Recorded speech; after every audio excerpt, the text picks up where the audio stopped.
Hey guys, what's going on? Welcome back to the Everything College Football Podcast. Today, me and Nick are our 2023 preview and prediction for the Big Ten Conference.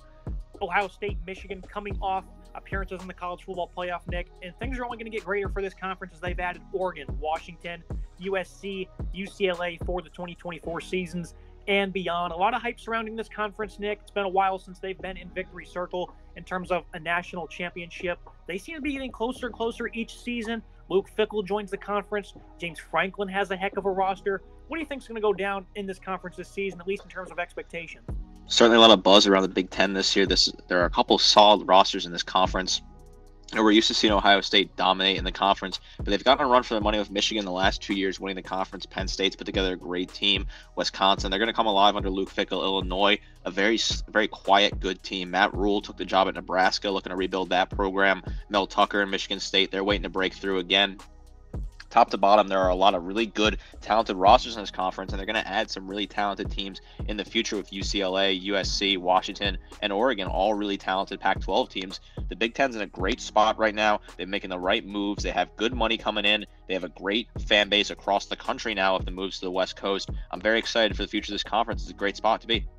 Yeah, the future schedules for this conference are going to be absolutely absurd. Kicking things off, though, Nick, top heavy, of course, at the top of the East. Ohio State 12-0, 9-0 in the conference. That includes, of course, a win in Ann Arbor. The biggest thing to watch for me is, can the Buckeyes put the Georgia loss behind them? I was beating on the table the Buckeyes. They were going to beat Georgia, which was crazy to say. They just lost by, 20 points or something to Michigan. They blew that game at home to the Wolverines, and they went into the playoffs. No one expected them to do anything. I said this passing attack was absolutely going to flame the Bulldogs. They were going to win this game. I believe that so much for numerous amounts of weeks. I had to listen to Bulldog fans giving me hell for that prediction. They went out there and they were incredibly focused. I've never seen Ryan Day, CJ Stroud, and them boys as focused as they were that night in Atlanta, Nick. And then you turn around after that loss and you see what Georgia does to TCU, a 58-point victory. They were this close to being national champions, Nick. This one hurts really, really bad. Ryan Day, of course, stepping aside. Brian Hartline will be the offensive coordinator. But it's going to be hard to put those jitters behind them, Nick. I know that they're incredibly heartbroken. This is an elite program, though. It's got to be business as usual. Do you expect them to put it behind them, or do you think it's going to linger a little bit?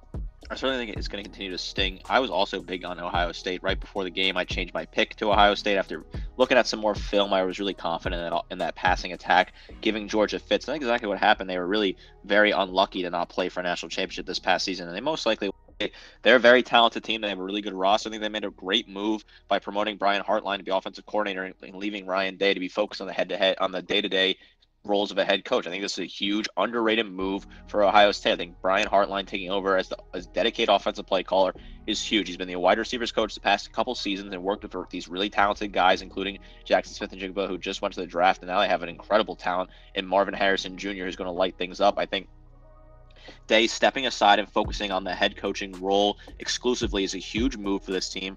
Day is kind of on the hot seat here, right? They've lost to Michigan the last 2 years in a row. They haven't won the conference the last 2 years. They just lost to Georgia. The Ohio State fans, they want to win a national championship. They're hungry for one. They were most recently in the national title game in 2020, lost to Alabama, got blown out in that game. Ryan Day, it's crazy to say he's on the hot seat, but he is. The seat's getting warm out there in Columbus. They expect results now, and him taking this back seat and letting Hartline call the plays, I think, is a great way to kind of transition this team a little bit and put them in a better spot. Yeah, Hartline was kind of groomed for this role, really helped with the game plan a lot last season. Great understanding of the principles of this offense. He's going to do a great job this season. Look at quarterback, though. CJ Stroud coming off that phenomenal, heartbreaking effort against Georgia. Best performance I've ever seen. That's a guy who faced plenty of criticism. I think it was really undeserved at times during his career with the Buckeyes. Kyle McCord's expected to step in here, though. Strong arm player, accurate, really good under pressure. He can rip the ball into tight windows. Consistency downfield certainly is something that needs to improve. Those are kind of some of the takeaways from the Akron game he started in, I think it was 2 years ago. Devin Brown, a former high-end four-star who's got some pretty good attributes for running this offense. He's a good distributor at all levels, has touch and accuracy, quick release. Those are all big keys to this offense. So Devin Brown, if they need to force him into action, I think he would do just fine as well. Not worried about the quarterback position here, Nick. Never seemed to be worried with it under Ryan Day at Ohio State. What are expectations from this QB group? Certainly going to be a bit of a fall off, but I think in terms of production, they'll be just fine. I think Ohio State fans should feel the best out of the three major teams that are transitioning quarterbacks, Georgia and Alabama. The other two, I think Kyle McCord is ready to plug in and perfect for this offense. 6'3", 222, fantastic size, strong arm, good leader, accurate, talented, good under pressure. I think McCord is the best of the quarterbacks that are stepping into roles here. I think he's a great natural-born leader. Looked good in the limited appearances we saw. Of course, very, very limited, so tough to judge. But overall, I think Kyle McCord is a fantastic quarterback. He's studied the playbook this last 2 years. I think he's ready to go. Good news for McCord, whoever's under center, is they have the nation's deepest supporting cast. Trayvon Henderson, Mayan Williams, Dallin Hayden. 3 different options that are going to be very effective at running back this year. Nation's top running back room as well, or wide receiver room that is, led by Marvin Harrison Jr. A lot of people think this guy can win the Heisman. A.G. Green type of comparison is 6'4", 205, great route runner, nice yards after catch, has elite body control, acrobatic pass catcher. Did have a drop in the Michigan game and then one against Georgia. There's only 2 drops on the year, Nick, so focus certainly needs to improve in those big-time moments. Emeka Ibuka, also expected to potentially be a first-round guy as a slot pass catcher. He had 5 drops himself, so we need to work on the hands a bit here, it seems, for Brian Hartline and his group. Julian Fleming, Brandon Ennis. This is incredibly deep, and I think Cade Stover really rose his draft stock at times last year. I think this is the nation's deep receiving core, far and away, and I love what they have at running back. Nation's deepest, would you call it that, Nick, or do you think someone else has a more competitive roster here at the skill positions? I would call it the deepest in the nation, certainly. This is a fantastic unit top to bottom on offense with a great wide receiving core and a great running back room. Trayvon Henderson, very talented back. Mayan Williams, I like him a lot too, a lot of talent. Dallin Hayden, underrated third-string guy, very talented. He could be a starter on a lot of teams, but he's your third-string guy. Fantastic at him touches. Marvin Harrison Jr., transcendent talent, one of the best wide receiving talent we've seen in a while in college football. Very talented player. Julian Fleming, very good at the wide receiver Z. Emeka Ibuka, fantastic in the slot, very good. Xavier Johnson, Jalen Ballard, all talented players towards the bottom. Cade Stover, good, nice physical tight end. This is a very talented offense that has a lot of production potential. I think whoever's at quarterback is going to have a whole field day throwing these guys because you got 5-6 options you can pass to at any given time. Another one of the reasons why I picked them to beat Georgia is because the tackle didn't do what they had. DeJuan Jones, Paris Johnson. They won't have that luxury this season, Nick. This offensive line's pretty worrisome. I don't think the Buckeyes are confident that they have 4 starting caliber offensive tackles on this roster. They swung and missed on a lot of guys in the portal. They did pick up Josh Simmons from San Diego State. He had 24 pressures a season ago, though. Zen Mikowski, 2 years developing. He's a hard worker, some nice length. He's a good athlete as well, so we'll see if that translates this year. Josh Freiler as well. Player certainly struggles with some balance, has some inconsistencies. So they really got to coach these guys up. They're going to slot in at tackle. Donovan Jackson, really good run defender, or run blocker, that is, really latches on. He's got a nice leg drive, minimal length and pass protection, though. And I thought he was a bit of a liability at times on the interior. Matthew Jones, flat out awful. Got 5 hurries against Georgia. A guy that was a bit slower. Also has some inconsistencies in his fundamentals. So offensive line is very concerning. Nick, the center Jacob James missed the spring due to an injury. Victor Curtis, who they picked up at center from ULL, he was awful for that team. So I'm not really happy with what they have up front here. Can the talent, kind of dissuade you from looking at these concerns? That certainly is the one concern, is the offensive line. I think Matthew Jones is a great player at guard. Not getting enough love, in my opinion, not getting enough hype in the national grand scheme of things, but I think he's a very talented player, top to bottom. I like to see what he can do this year. Overall, though, I'm not as concerned with this offensive line as you are. There certainly are some worries for me. I think Donovan Jackson needs to step up. They didn't quite make the work in the portal they needed to. But these guys got another year of experience. They're all pretty experienced players. They have some nice veteran leadership here. I think they can step up and get the job done. Now, also, we have to focus on the defense. Jim Knowles, he's starting to get the guys he wants, I think, in this defense. He's been around now, his second year. So this is certainly a defense I think is going to start to progress a little bit. Cover 1 was still heavily used a good bit. Maybe that was due to the lack of personnel, but they're actually good in it this past season, Nick, even though they would likely want to stay in that cover 3. That's 4-2-5 last season. A bit of growing pains, I think, but for the most part, they were better than I expected, especially against Georgia and Michigan. I said that they weren't going to live up to the challenge in terms of physicality against Michigan. I'd said that the year prior, and I was right. And even though they gave up, 250-plus rushing yards, that's a number that was certainly skewed by a couple of long runs late in that game. What were they, in man coverage against Michigan? They were able to rip off 2 70-yarders or something like that. For the most part, though, they lived up to the challenge. They were physical on the interior, really slowed that run game down. Michigan, late in that third quarter, really started to get it churning out. So I'd like to see them go the full 4 this year in terms of stopping the run. I think they have the defensive line to do it. Jack Sawyer, former high-end recruit, JT Tumalo as well. He really showcased some very impressive abilities last season, Nick. He wasn't exactly a disruptor in the run game, but he was great off the edge with great burst. He was able to make plays in coverage as well. That Penn State game had fumbles, interceptions. I mean, everything. The guy did it all, really showcasing his talent. He was a stellar player for them. Michael Hall, Tyleik Williams on the interior. Hall, he had 4.5 sacks before October 8th. He had none after that. Still ended up as the team leader in sacks. That's pretty concerning for both parties. Hall certainly needs to, last throughout 12 games this season. And then Williams, he's a guy who's very explosive, Good at getting around the shoulder, has some active hands. I really like this defensive line this year. I'm really high on them in 2023. I hope they don't disappoint me. This is a good unit. There are some solid pieces here. Jack Sawyer is a very solid defensive edge. I like him coming off the edge there. JT Tomolo as well. Very solid, aggressive pass rusher, good motor. Michael Hall, Tyreek Williams, very solid in the interior. Hall, good penetration. I like him. The size of him I think is a bit underrated. Interesting size at 6'2", 290. Overall, it's a good unit. Williams at 6'3", 315. Run blocking, very solid against the run. Nice core, good strength on him, a good explosive stance. This is a very good defensive line. I like to see them improve in their run defense certainly this year. They were pretty good last year, 26th in the nation, but I like to see them get a little bit higher. I think this defense has another gear they can hit under Jim Knowles. Yeah, and Tommy Eichenberg in the middle of this defense, I was highly critical of his 2 years ago. I thought he was just awful, and that's a big reason why this run defense suffered. He must have heard me because he was the most improved player in college football last year, 120 tackles, 12 tackle for loss. He was elite against the run, completely flipped the switch on his improvement, Nick. This is a player that I was very proud of last season. Biggest news for them is they get him back. Steele Chambers, a former converted running back. He played over 1,000 snaps the last 2 years. He's really starting to take shape at that linebacker position in terms of fundamentals, understanding of angles. I like his pursuit. I think he's getting better shooting gaps as well. Another year of experience under his belt. It's big for this linebacking core. Cody Simon, a guy who could be a more violent hitter for them. Nice quickness, an instinctive player. He's probably going to be on the field more this year. And then C.J. Hicks, a former 5-star. We figured would play last year because of this linebacking core. He didn't have to get on the field. So overall, top to bottom, I was very happy with how this linebacking core played last year compared to the expectations we had for him. And if they could get Hicks, a guy who's very fluid in space, he can be good in coverage. He has explosion as a rusher. If they find a way to get him on the field this year in more than a special teams capacity, middle of this defense could really blossom into something elite for this football team. This is a group that's only improving as time goes on. Tommy Eichenberg, improvement.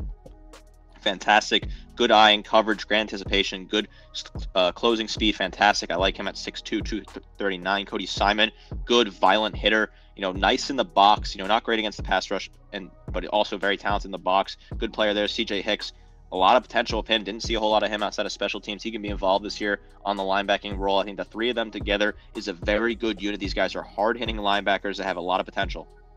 You look at the secondary, this is certainly a unit that's also really needing to showcase some improvements. And they really let them down last year in that Michigan game. Yeah, they did good against the run for the most part. But their secondary gave up 3 touchdowns, nearly 300 yards, some big plays. That was only on 13 completions, by the way. And then Stetson Bennett had almost 400 yards and 3 touchdowns. They were up 2 scores late in that game. He was able to just carve them apart, Nick. This just was not a good part for this football team for the most part of the season. It was, but in the biggest moments, they certainly disappointed, especially against Penn State. Did have a couple of interceptions, mainly because of JT Tuimoloau. He did everything for them that day. Denzel Burke, though, he didn't really progress as expected. Gives up a little bit too much cushion in off man. Not exactly a strong tackler.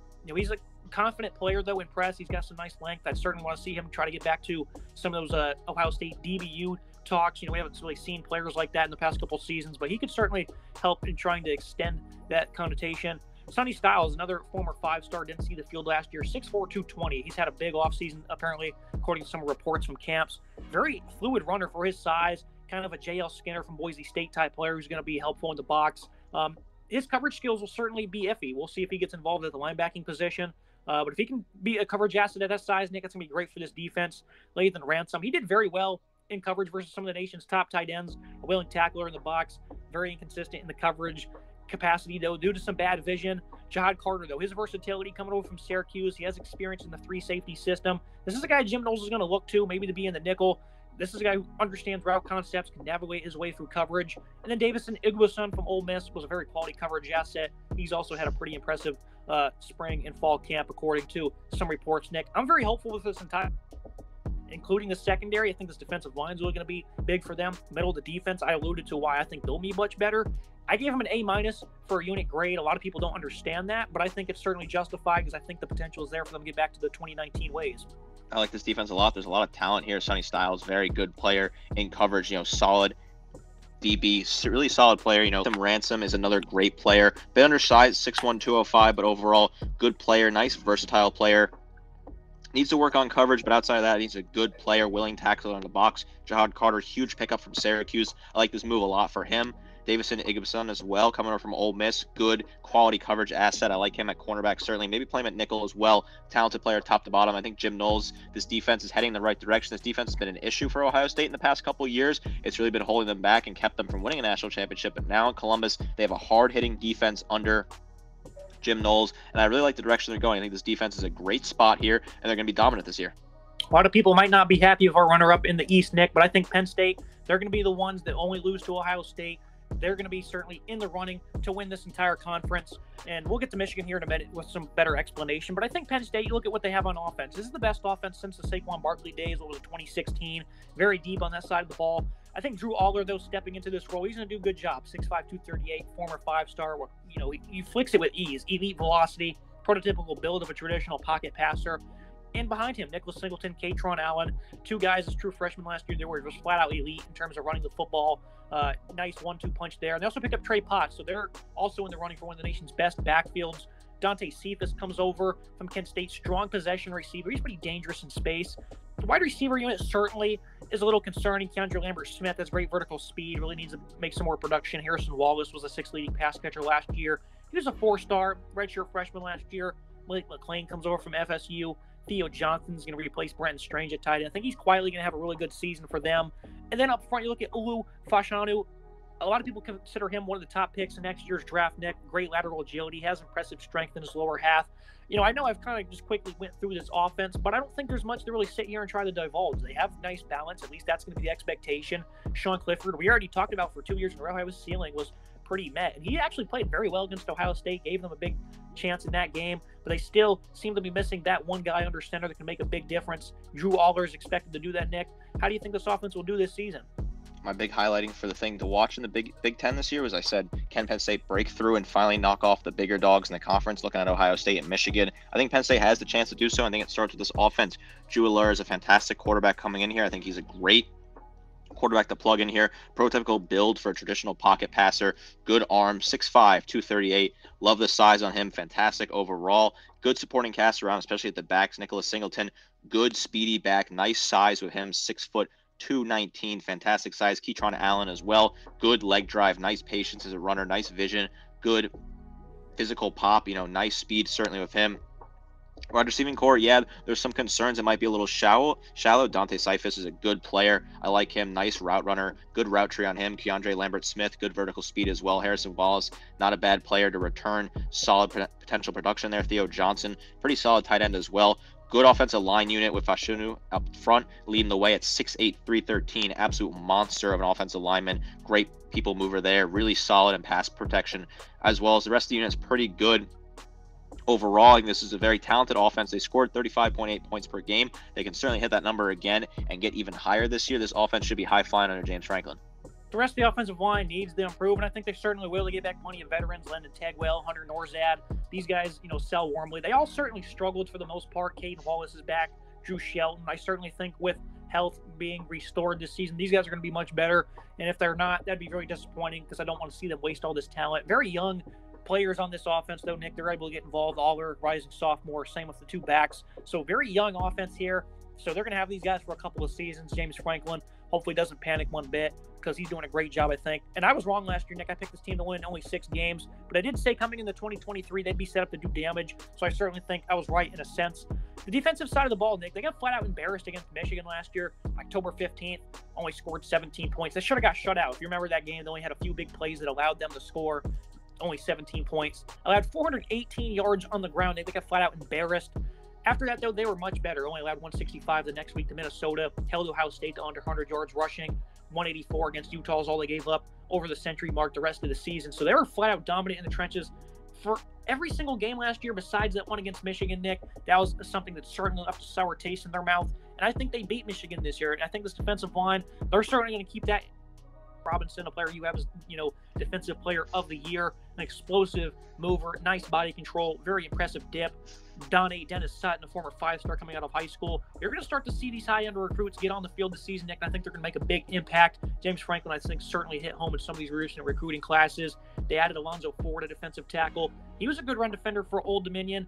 Ideas Isaac, Emian Vinover, Kosiah Izzard, some guys that are coming back for this defensive line. A lot of people think it's a top 10 unit in college football, and I think they're going to prove it this season, especially when they host the Wolverines later in the year, Nick. Chop Robinson's my defensive player of the year pick for this conference. I think he's such a talented player off the edge. Really great speed, good body control. Comes off that nice drive with his leg, high motor, very good player, 6'3", 293. Very nice size there. I love it a lot for him. I think he's 239, sorry, but very talented player. Chop Robinson, I'm really excited as you can do. Danny Dennis Sutton, good high school player, obviously 5-star recruit, high football IQ, agile, 6'5", 253. That's a very good run defense pairing there. Great edge rushing duo. Very talented. Alonzo Ford from Old Dominion, good run defender to add, which certainly helps.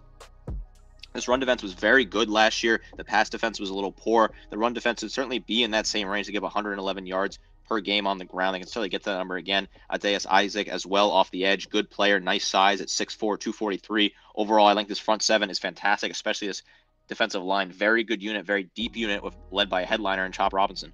Yeah, the middle of the defense last year, we were really worried about the linebacking core. Curtis Jacobs was the only meaningful returnee. They had to move Jonathan Sutherland down to this position from safety. They just did not have a lot going for him. Not worried about him this year. Abdul Carter, true freshman last year, was able to get on the field. He made a great impact. He provided plenty of explosiveness and athletic ability. Around a great defender, which made some waves for them. Tyler Elston, I think, will be a little bit better this year. Wasn't all that great. Only 44 tackles. Really needs to showcase improvements, more an enforcer mindset. And the biggest thing going for them last year, Nick, is we were talking about the secondary. Joey Porter, we knew he'd be great, but Kalen King ended up stepping up. What do you have, like 18 pass breakups or something? He doesn't have elite speed. He isn't the smoothest guy in terms of transitions, but he has great instincts, great processor. He's patient, phenomenal ball skills. Johnny Dixon's going to occupy the other cornerback spot. Daquan Hardy, some reliable depth. Johnny Dixon, I think, is certainly going to have to fill some big shoes in Joey Porter, but I think they're well equipped to do so. I think the backup safeties, though, Nick, because Jair Brown departs. Keaton Ellis is a veteran who struggled in key components. Jalen Reed, he was a better tackler, and he wasn't all that great against the run. Zakee Wheatley, though, a highly talented player who will, cracked the starting lineup at some point, I think. And then Kevin Winston as well. He was also highly impressive, showcased some strong tackling abilities. The backups here at safety, I think, will eventually be the starters, rounding out a phenomenal secondary. Top to bottom, this is a great defense. I can't remember if I gave it an A or an A+, but last year they were much better than anticipated. Top 10 in almost every single category. Well, top 20, that is, in every single category. And the pass defense was phenomenal last season. I think this is a great defense. I think they're going to beat Michigan. I think they're going to really contest Ohio State as well. Won't quite beat the Buckeyes. 11-1 for me for Penn State. Is that too crazy, or are you team's really primed for a big year? I think 11-1 is spot on. I'm excited to see what James Franklin do with this defense. The second half of this defense is fantastic. Curtis Jacobs, Abdul Carter, good hard-hitting linebackers, solid players, certainly good players to have. Kalen King, I like him a lot. Good player. Johnny Dixon, good cornerback. Cam Miller, another player as well. Solid unit top to bottom to here. Brown leaves, but overall, Keaton Ellis is another player who can step up. Jalen Reed, another good player, needs to work on tackling. Overall, I love this defense, and I love this Penn State team. I think this is the year they finally break through. They have a chance here to knock off both Michigan and Ohio State. I think they do get Michigan at home and certainly knock them off there. It's a tough place to play in Happy Valley when that place is rocking. It's going to be a loud night game. Absolutely guarantee that. They also play Michigan State at Ford Field on Black Friday. Kind of an interesting way to cap off the season. Very interesting scheduling there. I like it a lot. I think this Penn State team is fantastic. I think James Franklin's a great coach, and this is the year they're going to finally push towards that top. I think they're going to fall just short, but they've really built something here. They certainly will be going to the Rose Bowl again. They have a chance to win the Rose Bowl again. I'm going to go right ahead and go with why I think Michigan's go 10-2 before I break down their football team. And, I hate to do this prediction because I think this team is phenomenal, but they have a night game at Penn State. I think that's going to trip them up. We just raved about the Nittany Lions. I don't see how the Wolverines. This is an elite football team, Nick, but I've picked Alabama, for example, to win the Natty the last 2 years in a row, and they had 2 Heisman finalists on that team. It just happens in college football where sometimes teams won't deliver when they should. Hate 10-2 for this football team because I'm about to rave top to bottom about how good the Wolverines are, how good Jim Harbaugh has done. They were coming for his head a little bit ago, and since then he's responded with 2 wins over the Buckeyes, 2 conference titles, 2 playoff appearances. That's just the ultimate way to respond, Nick. That is just elite stuff from him. J.J. McCarthy, a guy that certainly plagued them, I think, at times, playing from behind in that bowl game against TCU. He was an impressive runner, made plays on the move. He did have some big plays against Ohio State that really, led them to a victory there. Tight window thrower, good enough arm strength. He can drive it downfield as a former 5-star. Blake Corum, Donovan Edwards. This is a phenomenal running back duo. Corum's really struggled with health late in the year. They've not been able to get him on the field, Nick. That certainly has not helped them one bit. He is a creative runner with great patience and vision, though. Edwards also has phenomenal vision. He really excels as a one-cut back. And these guys are going to be running behind a phenomenal offensive line. I have them number 2 in the nation, right behind Georgia. Myles Hinton, a former 5-star, never really progressed much at Stanford. He was a horrible pass blocker last year. He's going to be thrown into the fold. Darius Henderson, another portal ad, good versatility, really shined in pass pro the last 2 seasons with a fast punch and a nice jab. And then Drake Nugent, replaces him at center. I think Nugent is going to be elite, nasty run blocker, good mobility. He was great the past 2 years for a horrible Stanford team. Expectations are going to be the same. I think he has to come in here and win some hardware this year, Nick. I think that's what's going to happen. Lofty expectations for sure. On these transfers, though, with guys like Zach Zenter, Trenty Jones, Trevor Keegan, guys who've been phenomenal for Michigan the past couple seasons. This offensive line, top to bottom, one of the nation's best. They've won the Joe Moore Award, I think, 2 years in a row now. They're going to be right up there in contention again for this running game. What does Michigan really need to focus on this year on offense? This is a great team. It's a shame we're picking them to go 10-2, but I think they have an opportunity to defeat those expectations. Certainly, they could beat Ohio State 3 years in a row. It's certainly possible. They're gonna have to go on the road to do it. It would be a little different. No, they host them. Fuck. Yeah, good. They could certainly beat Ohio State 3 years in a row. They get them at home. Yes, they have to travel to Penn State, which I think is going to be their biggest downfall. But this offense is dynamite. Fantastic offense. J.J. McCarthy has really taken this team to a new level at quarterback. Impressive runner. Great in the pocket. Good player top to bottom. Blake Corum. Very creative runner. Him and Donovan Edwards is the best 1-2 punch of a running back in all of college football. These guys are fantastic. Blake Corum returning is a really good thing for this team. Cornelius Johnson, good wide receiver. The wide receiver unit is a little concerning. I think that's the big question mark here. Roman Wilson as well is a good player, but this offensive line is fantastic. Miles Hinton, Drake Nugent. This is a fantastic unit top to bottom. These guys are very good in pass block. They're very good in run blocking as well. These guys are physical offensive line. I mean, Miles Hinton, 6'7", 320. Overall, this offensive line is just absolutely nasty. It's a very strong physical unit, and that's something that Jim Harbaugh has preached since he's taken over in Michigan. Yeah, they didn't look great against TCU, though. 2 years in a row, the offensive line disappoints in the playoffs. The Horned Frogs were just shooting gaps left and right, and they were coming away with all kinds of tackles for loss in that one. The receiving core, Cornelius Johnson, they're glad to have him back. Colston Loveland's my breakout player of the year in the conference at tight end. Find the field late in the year and shined, especially in that bowl game. Was forced into action, showcased soft hands, good route running, and some nice inline blocking skills. Roman Wilson's a veteran who occupies the slot. Ex-walk-on Peyton Leary looked good in the spring game. He's likely to be in number 3. This isn't that deep of a receiving core, Nick. You want to, do tail the tape with Ohio State. They match up quite well with these other positions, but when you come to wide receiver, they're not good one bit. I don't even think they're top half of the conference when it comes to depth at pass catcher. At the end of the day, though, these guys, especially to execute against the Buckeyes, I'm not all that worried because the nature of this offense is the ground and pound and put up 250 yards a game running the football. So I'm not all that worried about the passing game. But maybe late in the season, kind of like when they were playing against TCU, they were playing behind against these games. In these games we picked them to lose, could certainly be a problem. I agree. It could certainly be an issue. This wide receiving room is just not very deep. I'm a little concerned about it. I think when you have the weapons on the ground, it certainly kind of softens the blow for me a little bit. But I think Roman Wilson's a good player to have. Darius Clemens, Cornelius Johnson, 2 very talented players as well. Colston Loveland, good physical tight end. Nice to return him. He can definitely break out this year. 6'5", 237. Good player overall. Very talented team. This offense is good. I like this offense a lot. I think there's a lot of opportunity to score a lot of points here. I think J.J. McCarthy adds a new dynamic for this offense, and they're in a good spot. Looking at the defensive side of the ball, this is also going to be one of the nation's deepest units. I think they've just done a phenomenal job of progressing these players on this side of the ball. Chris Jenkins, he's expected to be one of the nation's top defensive linemen. Does a great job shedding blocks in the run game. That's where he's expected to shine, taking over from Ozzie Smith, who departs. Josiah Stewart, great combo of size and athletic ability. Was very effective in coverage. Gets around the edge in a hurry with some great closing speed. That's a phenomenal portal add from Coastal Carolina. Mason Graham, and he was really good in his 300 snaps as a true freshman. Kenneth Grant, 356 pounds. They think that he's going to be a monster in the middle, according to Jesse Minter. Cam Good didn't see the field much after transferring from UCF. They're deep on the interior line. Jalen Harrell off the edge seems primed for a big season. Braden McGregor took some big steps. He had a nice game against Ohio State. Michigan's very happy with this defensive line, Nick. 7th nationally against the run. They never really seemed to struggle. Maybe that TCU game a little bit, but for the most part, they were dynamite in stopping the run. I expect none less this upcoming season.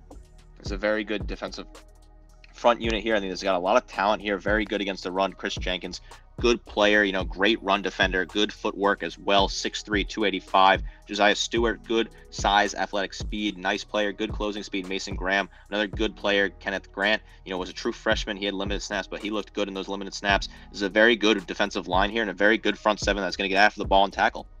Yeah, 263 yards allowed against TCU. Remember, they're playing a lot of, cover 1, cover 0 in that game. It just did not seem to be the right call, Nick.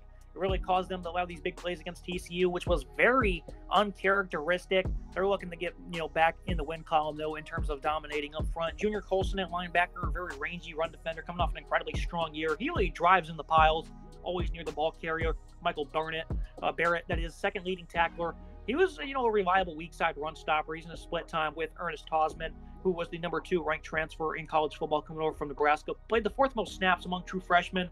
So for the Cornhuskers last year in this conference, gained plenty of experience. I think Michigan's going to certainly take that rawness, make him a great prospect this season. The secondary, though, Will Johnson was a 5-star. Expected him to get on the field in some capacity. He was flat out on fire over the back half of the season. He can play the slot if asked. Great athlete at 6'2", 194. Showcased some great ball skills. The most snaps of the year for him came over the final 4 games. He earned the trust in the momentums and the carryover into a full-time role this year. Mike Sanderstrill made that full-time conversion from wide receiver to nickel. That was something we focused last year on, Nick. He was flat out elite. He's got a full year under his belt. What levels he may reach is very exciting. The late add of Josh Wallace from UMass. With some concerns at corner, he's certainly going to plug a hole there. Amarian Walker had a poor spring game, so certainly that's important. They beefed that up. Makari Page at safety, Rod Moore. This is a phenomenal duo. I think it's probably the best safety duo in the country. R.J. Moten, who was a very good player, he got forced into the portal due to Page's emergence over the past couple games last year. Was really good in the box as a run defender. I thought he was good in coverage. And then Rod's 4 interceptions. These guys all gained great experience last season, top to bottom, phenomenal unit. What's your expectations for the middle of the defense? And then what do you feel about the secondary? They certainly struggled a bit against Ohio State, but did their job for the most part.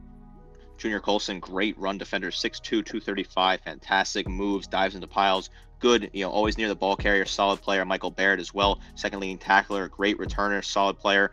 Ernest Hausman as well, coming over from Nebraska, very talented player as a true freshman, got a ton of snaps, very good experience in this conference. Will Johnson, great cornerback, 6'2", 194, fantastic size, saw a lot of snaps. Mike Senestari as well, good player. I think he's good in the nickel, very solid as well. Josh Wallace, underrated player coming over from UMass. Not a lot of people know him or seen his tape. Good, hard-hitting player. I like him a lot. Makari Page as well, 6'4", 200 pounds. Good player in the box, nice against the run. This is a very good defense. They were 7th in the nation against the run, under 100 yards per game on the ground. 7th in the nation in points per game, 16.1 points per game. Top 10 in yards per game through the air and yards per game in general, and top 20 in pass yards per game. Very well-rounded defense, hard-hitting, great defense that gets after the ball. I love this defense a lot.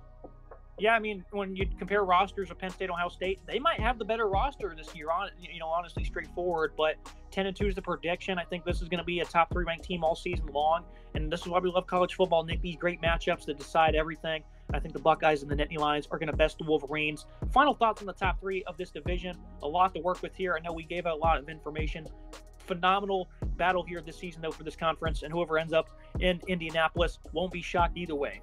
Very top-heavy East here, certainly. These teams are all very talented at the top. Ohio State, Penn State, Michigan are incredible teams, top to bottom. Great coaches, great coaching staff in general. Very deep rosters, good, high-flying power offenses. Ohio State certainly has the best offense of the group. Penn State has the best defense of the group, in my opinion, but all these teams are very talented. Michigan, any of these teams could go 12-0 and beat each other. I think they're going to have the opportunity. They're all going to get to play each other at least once. It's fantastic. They will get to play each other once. This is very solid for these teams. These teams have a lot going for them. I think Ohio State just has the best roster pound for pound out of all of them, but it wouldn't shock me if Penn State win the East or Michigan win the East. I think all 3 of these teams can have the opportunity to be in Indianapolis representing this conference, and then go on and potentially represent this conference in the college football playoff. And the team that wants to throw a wrench and all that, the Maryland Terrapins. Yes, I know people might laugh this and that, but they competed last year with Ohio State, really brought that game down to the wire. And I think this team's really primed for a big season under Mike Locksley. Brings in Josh Gaddis and Kevin Sumlin to run this offense. Very interesting offensive coordinators right there, Nick. Some names that certainly will catch some attention. Talia Tagovailoa, a player that is still underrated. He has nice arm strength. Nice accuracy as well. A guy that certainly I think takes too many sacks, and his mechanics still need to work on. This is a player I think still has a good bit of potential left on the table, even though he certainly at times disappoints me. Roman Hemby, a true freshman hard hitter last year, he was great. 4 runs of 45+ yards, has that extra gear, really added a lot of value to this running game. I think what they have a wide receiver in Tyrese Chambers, Caden Prather, 2 guys that picked up in the portal. Kerry Dyches was the second leading pass catcher last year, 6'2", 220. He's probably going to be the tight end. More of like an Evan Ingram comparison, though, with what he can do with versatility. Deshaun Jones is still around. I think this offensive line certainly needs to improve a good bit. And they went after some guys in the portal. They, beefed up 6 different players there. This is a Maryland team, I think, on offense can certainly surpass that 30-point-per-game mark this season. The over-under, I think, is like 7 or 7.5 or something. I'm going to take it, Nick. I think this Maryland team, because of what they have on offense, and then you look at their defense, it's always been incredibly solid despite not having the greatest of talents and having a pretty awful defensive line in terms of production. They only had 24 sacks. Jayshon Barham This is a player they're able to keep at home, a former high-end 4-star. He was great for them in the middle linebacking group. I think the secondary, Herb Stills back, Bayou Braid, certainly going to anchor this unit down for them.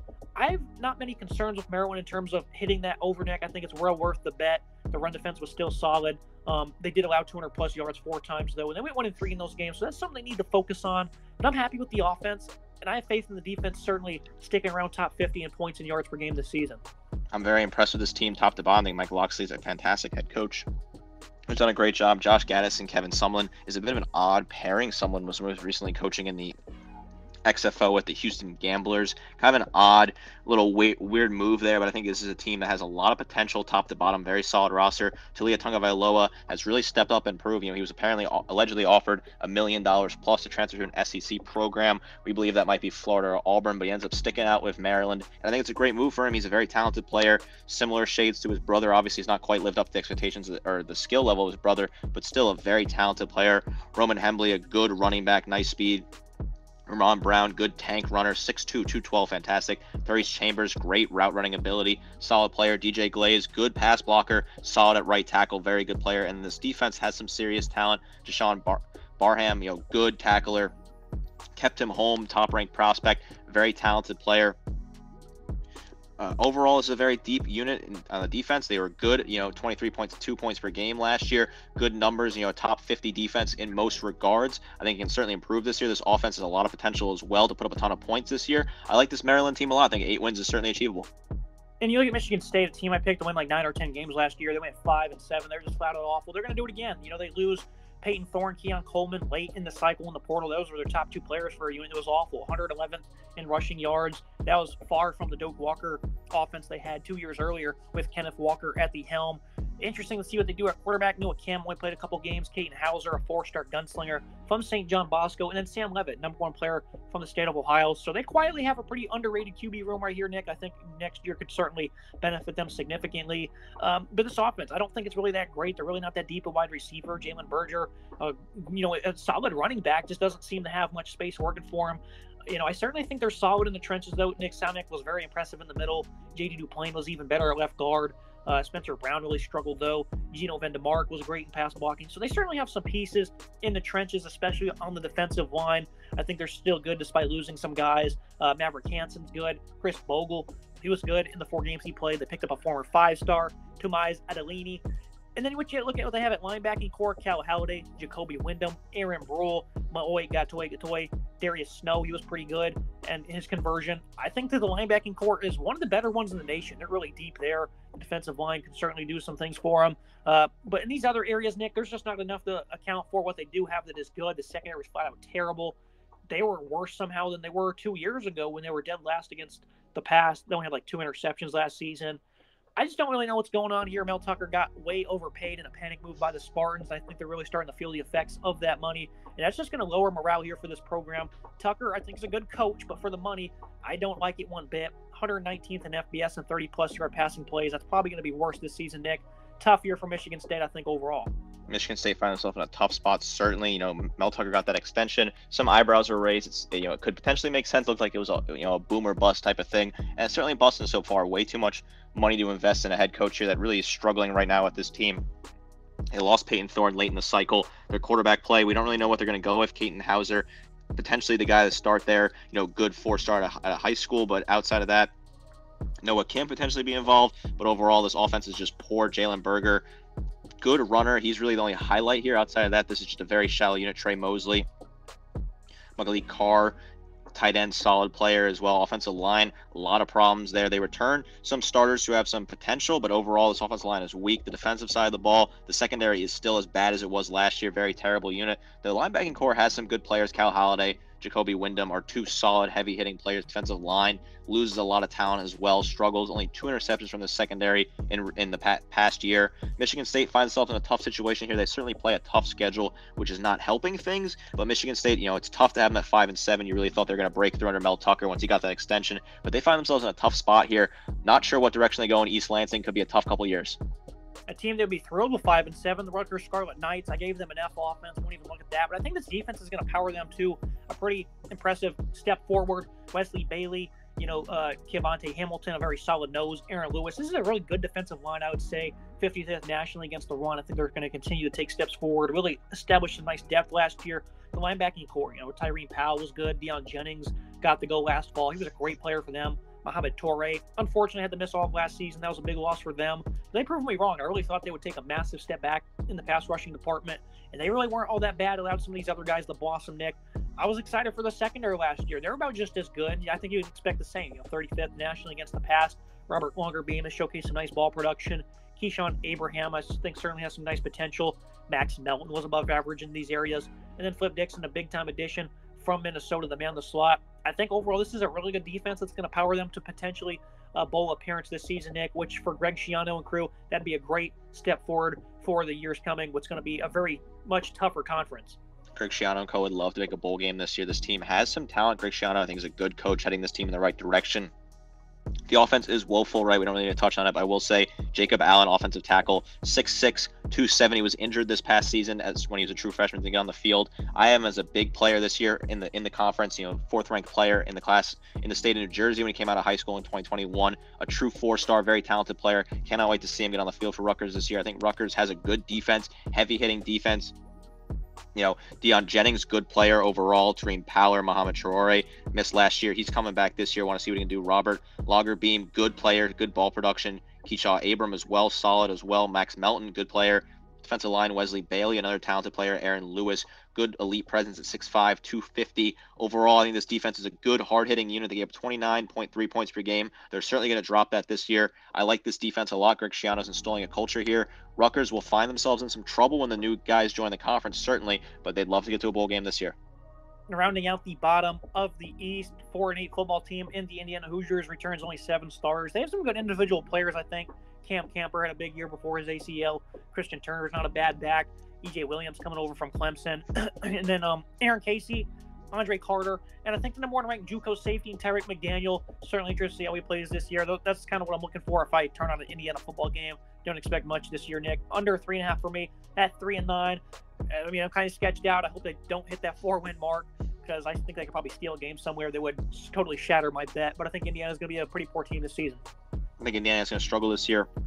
They lose Connor Bazelak, a quarterback who had a decent year. Decent wide receiver room. Cam Camper, EJ Williams are two solid pieces. Andre Carter, good defensive player. Aaron Casey, nice linebacker. They made some nice moves in the portal, adding some decent depth. But this team was poor last year, only returning 7 starters. A whole plug and play here. Tom Allen has definitely a difficult job ahead of him in Bloomington. This team's not going to be very good this year.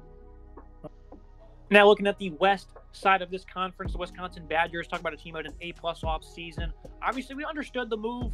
They fire Paul Chryst, the team, they certainly had reached their ceiling, the lack of innovation on offense. They just weren't going to change anything. And Wisconsin was tired of just being in that 8-10 win mark. That's still really good, nonetheless, Nick, especially with what they're able to do in terms of producing some NFL talent for only being able to recruit, 2-3-star guys and whatnot. So Chryst, he did a great job at Wisconsin. Everyone knows it. But the Badgers, they're ready to move on and try to get the bigger and better. And what they do, Luke Fickell, Nick, I was convinced this guy was going to stay at Cincinnati. They were going to the Big 12. He passed down the USC and LSU jobs. He's been coaching in the state of Ohio his entire career. So I was convinced he was going to stay put. So when they announced that they were bringing in Luke Fickell, I was mind blown, especially with him being able to bring in Phil Longo to implement an RPO-style offense and Mike Tressel, keeping him as his defensive coordinator. Jim Leonard departing, it was unfortunate. I thought they would have made a great team together. This would have been, Georgia level of defense if they could have kept those two minds on the same side. This offense, though, I think is going to be absolutely lethal. They were bad in the spring game, Nick, but you look at the first few games of the season on their schedule, they're going to have adequate time to get in tune. Tanner Mordecai coming over, a confident player with some good zip and placement over from SMU, had great production there. I think it's really going to allow this receiving core to blossom. They picked up C.J. Williams, Bryson Green, Will Pauling, a slot weapon from Cincy, Skylar Bell, one of the returners, Keontez Lewis as well was the third leading pass catcher, and then Shamiri Dyke, a good frame player, impressive production for the scheme he was in, a very underrated athlete with some good yak. I think this receiving core is all of a sudden one of the better ones in the conference. And I think the biggest news here, though, Nick, is this scheme is certainly going to allow them to no longer play loaded boxes, which is going to open the door for big years for Braylon Allen and Ches Malusi, one of the top 5 duos in college football. I think top to bottom, this offense could be absolutely elite. They can easily be the nation's best, Nick, with what they have on the table because they still return guys like Jack Nelson, Michael Fruitney on the offensive line, and they're bringing Joe Huber and Jake Renfro from Cincinnati. The expectations are sky high. I really hope they can click because This is just going to be absolutely absurd if the Badgers, with the defense they can play, can all of a sudden produce on offense. It's a new era in Wisconsin. Luke Fickell steps in here. Fantastic hire. A++ hire. Luke Fickell's fantastic move. I'm excited to see what he can do at Wisconsin. Tanner Mordecai comes over from SMU. Great quarterback. 6'3", 218. Good fundamentals. Good footwork. Good hand placement. Nice zip. Braylon Allen, Ches Mazzulli as well. Two solid backs. Nice 1-2 punch. Another Big Ten team with two solid backs. You see it every single time with these powerhouses in the Big Ten is they can run the ball, and these two running backs can certainly do that. C.J. Williams, Kamir Dyke, two solid players. Bryson Green as well. Nice frame on him. Good player. Jack Nelson, Jake Renfro, center. Renfro, very good player, missed all last year with injury, but he's ready to go. Jack Nelson can be moved. He's going to be moved from right guard to left tackle. Good pass blocker, nice hands, very athletic, 6'7", 310. The rest of this unit's very talented. This offense is going to change overnight, right? They scored 26.3 points per game this past season, 76th in the nation. That number is going to skyrocket here. Luke Fickell and Phil Longo are going to put together a great air raid, sort of high-profile, high-speed offense here. I'm excited to see what this team can do. It's a new era in Madison. They're going to dominate through the air. It's going to be fantastic. Yeah, and 11-1 is not that crazy of a prediction for a first-year head coach, because we just talked about why this offense is certainly going to be much different. And if they can't find chemistry, it's going to be very disappointing, but everyone will understand it, so you can't really flame them for that. But this defense, flat out elite. Every single year, they are great. Gio Paz is a big body, 316, who's going to be good at nose. Darian Varner, great athlete who really produced well with Temple. Maybe he's going to shift to that outside linebacking position, due to his size. But I'm very excited for the defensive line. Mama Nagajigometa was PFF's top returning inside linebacker. He was elite when coming downhill, really did damage as a run stopper and a pass rusher. CJ Gattez, good burst and motor to produce more as a stand-up edge. Dale Peterson had some nice snaps as a true freshman.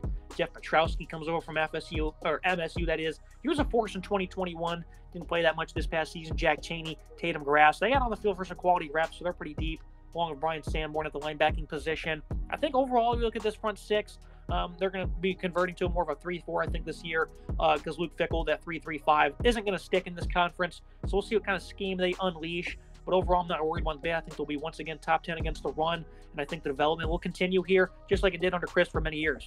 It's a very good defense that has some nice players up front. Gio Paz, good big body replacement, 6'3", 16, fantastic. Isaiah Mullins, James Thompson can all step up.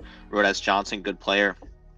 Darian Varnar, good player, good athlete, good closing burst, very talented. CJ Gotts at linebacker, very talented player, good burst, high motor. Daryl Peterson, good player. Jeff Pietrus as well, good player. Jack Chaney, good depth at defensive line across the board. Good linebacking unit top to bottom. This Wisconsin team has so much talent top to bottom. They're hard-hitting, physical defense. They've always been that way, and it's not going to change under Luke Fickell. His defense is going to be hard. Every single week, they're going to hit you, and they're going to go after you.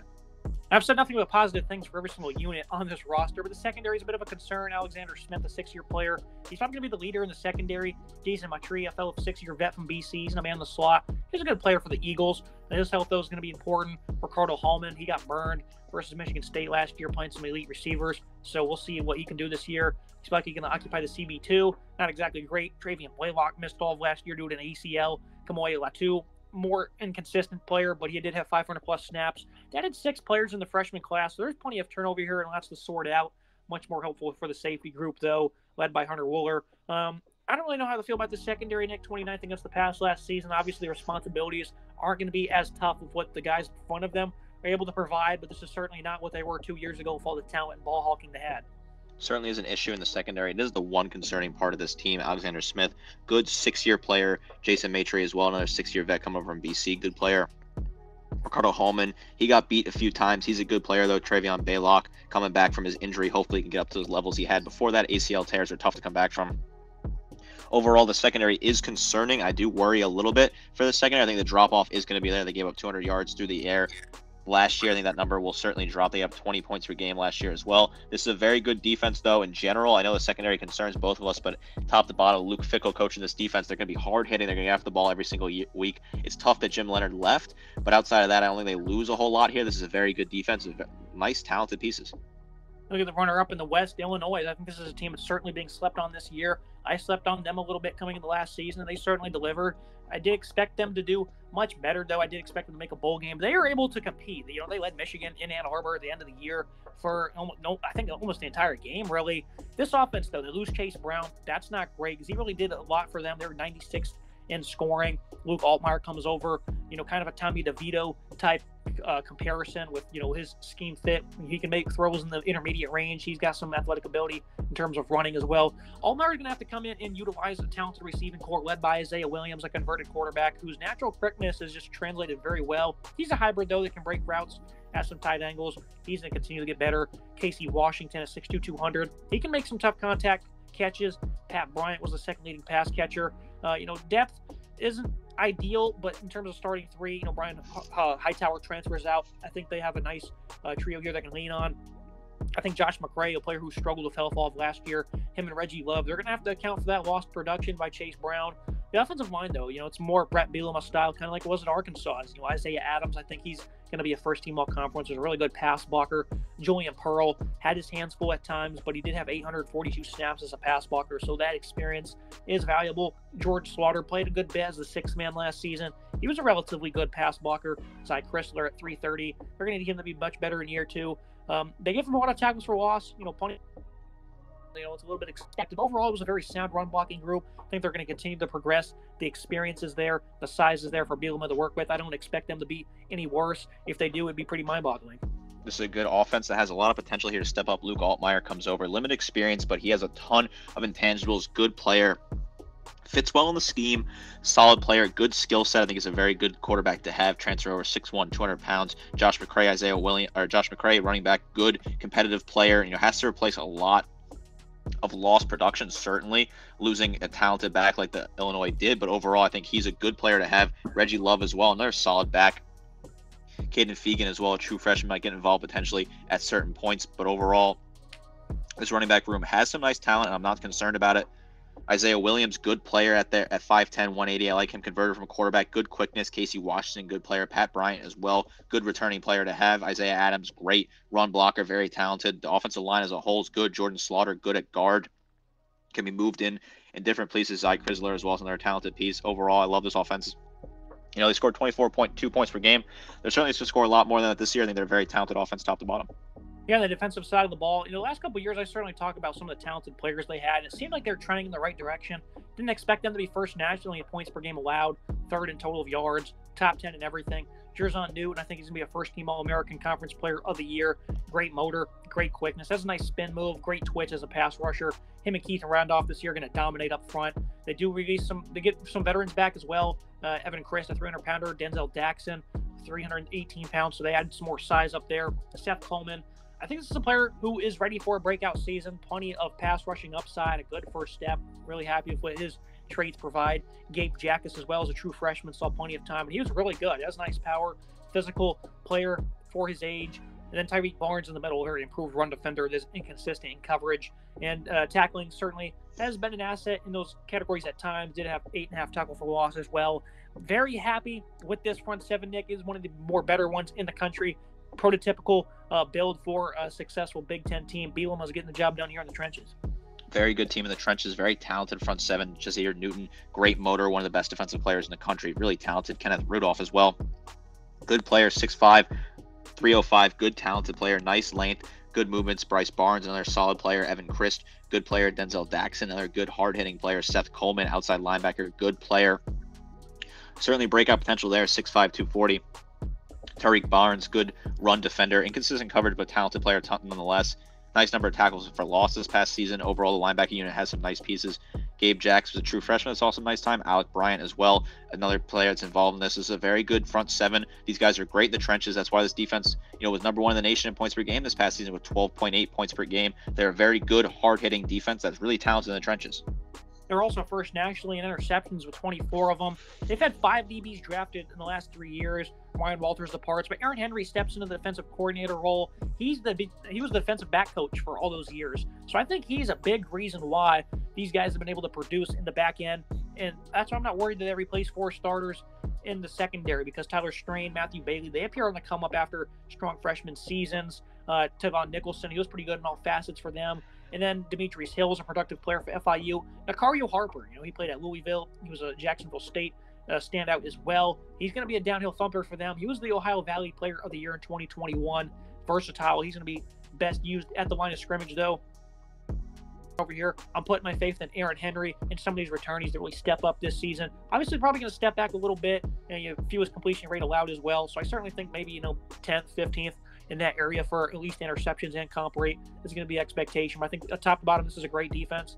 I think I gave them an A because some of the talent in the secondary might let them down, but overall, they were phenomenal last season.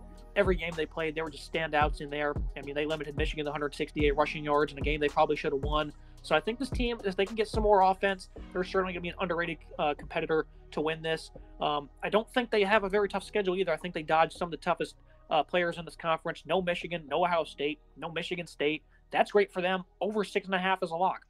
I think this is a very good team, good secondary as well, solid unit. They also, people forget this recently just happened. They added Jim Leonard as an assistant on the staff, a backroom sort of role, an advisory role kind of thing. Jim Leonard adding to this defense is already very talented in a coaching regard. Very solid pickup for them to grab Jim Leonard and bring him into this team. This defense is fantastic, top to bottom. Very good offense as well. I think Luke Altmaier's primed for a really good season. I love this team a lot. I think the over is an absolute lock here. The schedule is very favorable for this team. They dodged the big boys in the conference. They can find themselves competing. I think Aaron Henry at defensive coordinator is going to do a great job. I think this team, top to bottom, is very talented. I'm excited to see what they can do. They play Penn State week 2 or 3. I mean, that's an early opportunity to make a statement. And that's a good reminder. Jim Leonard coming over, that's going to be even more hopeful for the secondary because obviously he excels as a DB coach. Illinois 9-3, very happy he'll be on the squad this year. Look at the Minnesota Golden Gophers. Obviously, there's a bit of turmoil right now with some accusations regarding PJ Fleck. We'll see what happens in that regard. But we're going to talk about football here today, Nick. This offense, 28 points per game last season. The passing attack since a historic season in 2019 has just taken a complete dive. 8th in Kyle Kamanis. He's going to have to, step up after only playing some mop-up duty last year. Tanner Morgan was really not that good over the past couple of seasons, so maybe they're upgrading here. Sean Tyler, productive back from Western Michigan. Great after contact. Good scheme fit here, replacing Mohamed Ibrahim and Trey Potts. Bryce Williams, Zach Evans, I think these guys are going to be suitable backups for him. Corey Crooms, another longtime standout for Western Michigan. He makes up what is a very talented receiving corps. Chris Ottman-Bell, 6'1", 210, is a very immensely talented football player. Has not really been able to stay on the field much. Elijah Spencer was productive for Charlotte. Breven Span-Ford, he's a hybrid tight end. Does a great job across the middle. Good catch radius, a very efficient blocker, a 6'7", 270. The offensive line, led by guys like Nathan Bowe, who's elite, Chuck Filiaga, Quinn Carroll last year. I expected them to be impact transfers. Carroll's back after being a great run blocker. Really needs to improve, though, at right guard in terms of pass blocking. Martez Lewis, 6'7", 330, is going to be a right tackle. They have size all around. Tyler Cooper, 6'5", 310, is going to be the left guard. I think this offense, they certainly want to try and get away from that one-dimensional tag, Nick, and I think they certainly can. The quarterback play's got to be a little bit better, though. If they can do that, it's going to be a feared unit. I think Kyle McCoy has to step up and be that guy to lead this team. Sean Taylor, a good productive back at Western Michigan. Like the way that he comes over here. Bryce Williams, Zach Evans, good players as well in the backup room there. Corey Crooms, another standout from Western Michigan, solid player. Chris Ottman-Bell, if he can stay healthy, he's a very talented, potentially breakout player there. Elijah Spencer, good player from Charlotte as well. Solid player. Breven Span-Ford, hybrid tight end, nice blocker, 6'7", 270, fantastic there. Love the height on him. Tyler Cooper, good guard. Overall, this offensive line is a solid unit as well. PJ Fleck, I like him as a coach. Hopefully the allegations this offseason are false because I really do like him as a coach. He was building a culture, in my opinion, a positive culture, not a negative culture as it's alleged.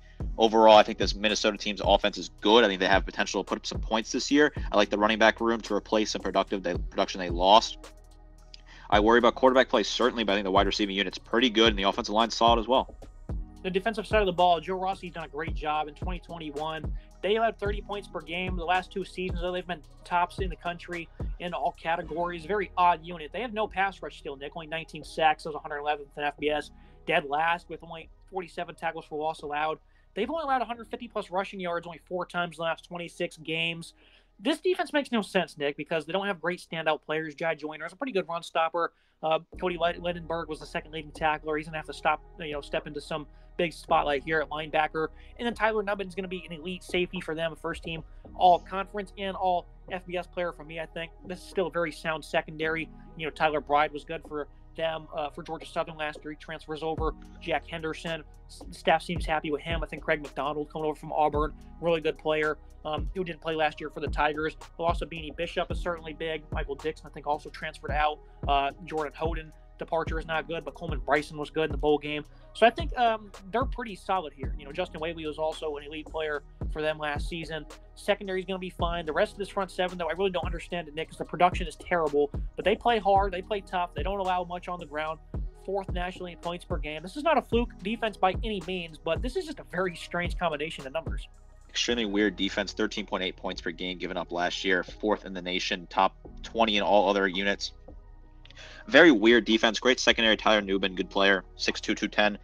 Like him a whole lot. Darius Green, good player at slot safety as well, or strong safety as well. Solid player. Can also play in the slot. Michael Dixon transferred as well. This is tough for the portal. They lost a lot of guys here, but overall, this defense has some nice players. The pass rush has not really been there. They're not great off the edge, but Ja Joyner is a good player. Jordan Logan Redding's another talented player that has some opportunities this year. Cody Lindenberg, second leading tackler, who will step in and be a good player as well. Ryan Sealing comes from Western Michigan, another opportunity there. This defense is kind of weird. They don't look like on paper they should be able to put up the stats they do, but the stats are impressive. The stats don't deceive you. They were top 20 in all 4 of the metrics we have on the screen during the preview. On our notes here, they're a very talented defense, top to bottom. I'm excited to see what they can do this year. I think that 8-4 is a fair grade for this team in terms of record-wise. You look at Iowa, a team that's given a C- grade on offense. I think Caleb Johnson, certainly a very impressive runner. K. McNamara is expected to be an above-average game manager here for them. But this is not much going to change here. They have obviously Kirk Ferentz, Brian Ferentz. These guys have no interest in changing anything about this offense. So I gave them a C- because of the tight end duo. Eric All comes over from Michigan, matched up with Luke Lachey. I think they're going to be pretty solid, but not much to discuss here, Nick. They're going to be pretty capped out about maybe 21, 22 points per game at best. The defensive side of the ball, though, still flat out elite, Nick. That's what's going to lead them to 8, 9, 10 wins. 2nd nationally points per game. Great on the defensive line. Noah Shannon, he's back to anchor the interior. Logan Lee was the 5th leading tackler. He was a great force against as well. Gave some good reps. Deontay Craig was a great producer for them. Joe Evans is a super senior. Seth Benson and Jack Campbell do depart after 222 snaps. Justin Jacobs transfers out. So the middle of the defense is certainly going to be a little iffy. The only guy they added in the portal on this side of the ball, productive linebacker from Virginia, Nick Jackson. He's going to step into this role. And after being an elite tackler, I think they're going to do great things with him this season.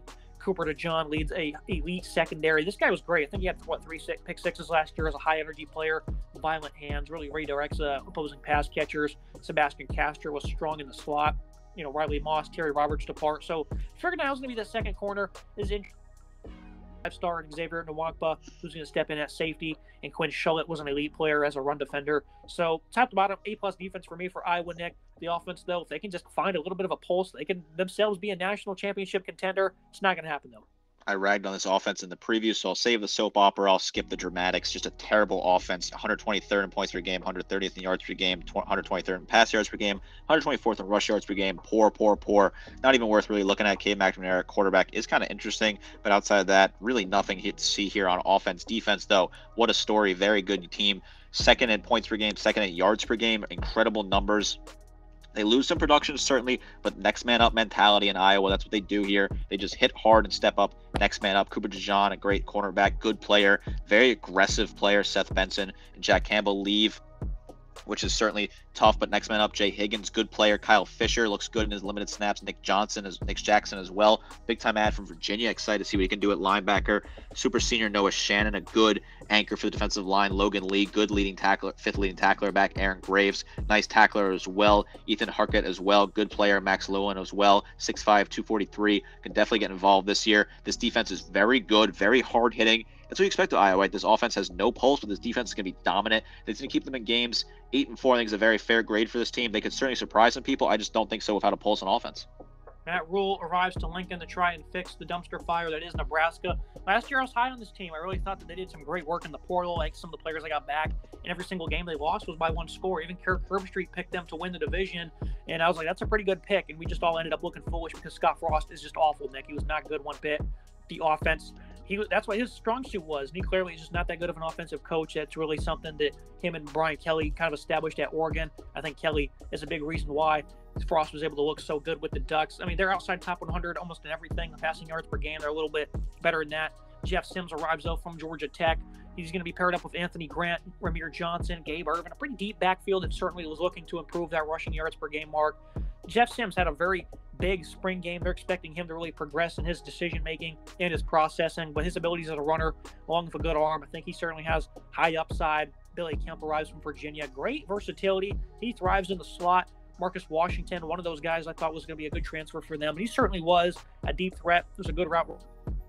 Isaiah Garcia Castaneda showcased in week 1 how good of a talent he can be. Didn't really see the field at all after that, though. Xavier Betts, he's academically eligible. Joshua Fleeks from Baylor. Incoming 4-star Malachi Coleman, who they were able to keep home. I love the receiving core for Nebraska here. I think this is a good starting point for Rule. The offensive line, it was one of the worst in the nation last season, Nick. I mean, they're just flat out terrible. 3rd worst ranked unit grade in terms of pass blocking by PFF last year. I think the offense has some intriguing pieces, but this offensive line is going to hold them back, Nick, and there's a lot to unravel here from the Frost era. That was just a disaster. My biggest thing to watch this year in the West is can Matt Rule turn around Nebraska in year 1 and awake a sleeping giant in the Cornhuskers? I've always said they're a sleeping giant, just waiting for the right coach to come in. There's a lot of talent they can recruit in Nebraska, a lot of talent in that area. I think if you get they have a ton of NIL money, great war chest, incredible fan base. I think this team could be competitive in 5 years under Matt Rule, just the way that they are built with a great fan base and everything going on there. I think it's a good start here. Jeff Sims, a good quarterback, 6'4", 220, nice size. Anthony Grant, nice explosive, contact-friendly back. Very excited for him. Billy Kemp, Marcus Washington, all solid players, and in this offensive weapon room. Malachi Coleman, a good wide receiver, good recruit, 4-star coming out of high school. Joshua Fleeks from Baylor, another solid piece. Offensive line was very poor, right? 3rd worst pass blocking grade in all of college football this year. They need to step up. These guys need to find a way to make this work. There are some solid pieces here, but overall, I worry about this offensive line a lot. This offense should have been good under Scott Frost. He was an offensive play caller, but they were just woeful. They couldn't score, and they kept losing close games. They could just not get in the red zone and get those final points. It was certainly disappointing in the Scott Frost era, but I think Matt Rule and this offense are going to take off here. Marcus Satterfield takes over a spread option offense. I'm excited to see what they can do. Defensive side of the ball, plenty of work to be done here. Ty Robinson, Nash Schwitzmeyer, though, they're going to provide some experience and great strength in the middle. Playmaking really wasn't evident, though. They picked up MJ Sherman and Chief Borders from some SEC East rivals. Hopefully boost this run defense. Princewell Unamaleni, his brother's a star for the Florida Gators. They're hoping he can show up and eventually make an impact. No real proven assets on this defensive line, though, but I think some fresh faces are certainly going to lead to some hopefulness, but they're still going to be a liability, I think. Luke Ramir, Nick Henrik at linebacker. These are 2 players that have certainly been good for them. Inconsistencies, though, I think, for those guys. And they've been poorly graded players, so they don't show great pursuit. And then, I think the depth and the scheme change will be something to monitor for those guys, though. I think the secondary is still a strong suit. Isaiah Gifford was one of the team's best CBs. I think Miles Farmer just announced he was transferring out, so that's not great. Tommy Hill is back, though. Quentin Newsome provided some very good reps for them. Marquise Buford was a great tackler. Needs to showcase that same impact and coverage. And Omar Brown, this is a player who's expected to be good last season. He should slot into the starting lineup this year and make an impact. I think the loss of Farmer is certainly going to be notable if he does intend on transferring. The defense overall, Nick, some nice pieces here. I think they can certainly crack the maybe 25-point per game mark or less. But overall, I'm not exactly hopeful for the defense this season. But we'll just see what happens when Nebraska. It's really going to be a building year for Rule and crew. It is a building year, but there are some nice pieces here. Ty Robinson, Nas Hutchmer, a good player. Isaiah Judy, nice add as well from A&M. Luke Reimer, a nice, impactful tackler like him. Nick Henrik as well, good player who has some opportunities. He's poorly graded, but he has some nice opportunities here. Isaac Gifford as well, good player, solid player. Quentin Newsome, good player. Cornerback Marquise Buford as well, another talented player. Omar Barno as well, good player. Overall, I think Nebraska's a fun team to watch. Like I said, sleeping giant. Matt Rule hire, I love it, good hire, and I think this team could be heading in the right direction next couple of seasons. Ryan Walters takes over at Purdue. Jeff Brom departs. He did great work for them. Graham Harrell's going to be the offensive coordinator here. They're expected to stay in the air raid type of scheme. Hudson Card comes over from Texas. Certainly showcased some nice flashes with his time at the Longhorns. Both what kind of turmoil they have at quarterback, it's just going to be hard to earn playing time. Devin Maccabee was a really good player last year. He's now on scholarship after an impressive freshman season. As an upfield runner, physical player, did very well for them. The receiving group is certainly going to be a bit iffy.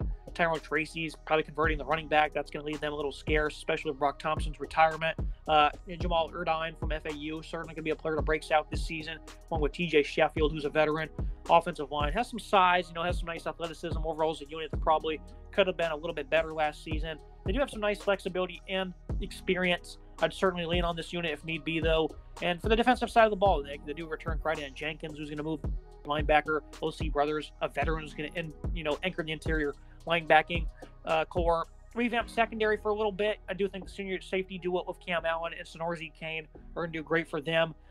Aaron Henry, like we alluded to earlier, stayed at Illinois. Will that be a long-time factor for this secondary? We'll see if Ryan Walters misses him at all. I think this is a pretty solid hire. I think Purdue, though, they're going to be in for a tough year, a very hard schedule. And the Brom magic seems to be gone because, well, he's gone, Nick. So certainly going to be hard to upset some of these teams like they did throughout his tenure. 4-8 for me. I think they could certainly accomplish more, but I'm going to take the conservative approach. Under Brom, West Lafayette was always a tough place to play. Ryan Walters comes in here. I think he's a good defensive mind. Graham Harrell, nice add, offensive coordinator. Hudson Card, good quarterback. We saw it in times at Texas. Came in for Quinn Ewers in the game against Alabama. Looked good in that game. Devin Mockerby, nice running back, 6 foot, 195, very talented player overall. Marshawn Rice, I like him at wide receiver. Offensive line unit has some nice pieces as well.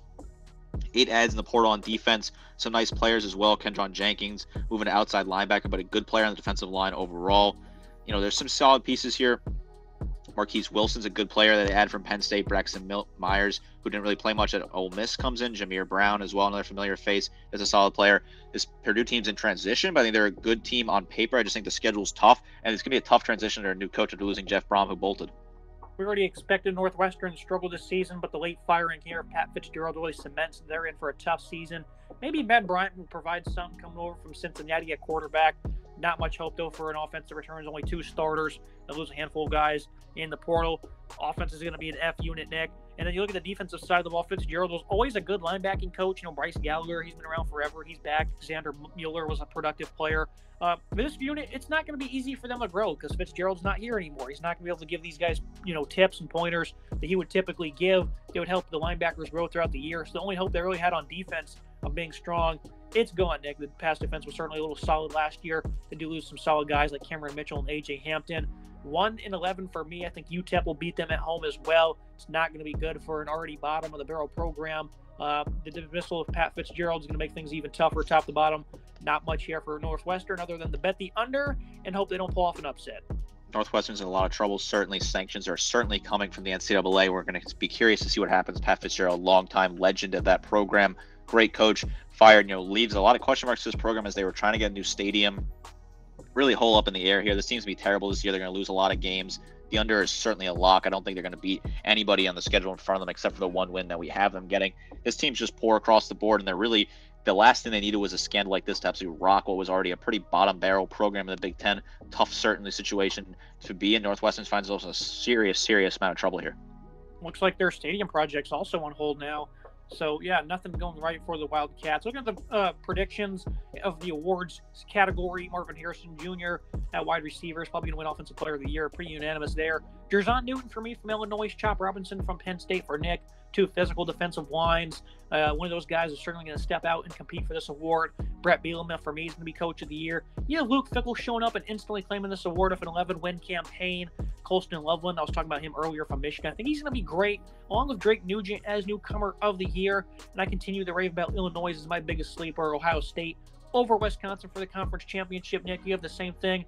Break down some of your other awards here. I like my sleeper to be Minnesota here. We talked about Minnesota. If they can find a way to get the passing game involved, that running back room is already very talented. The defense is very good.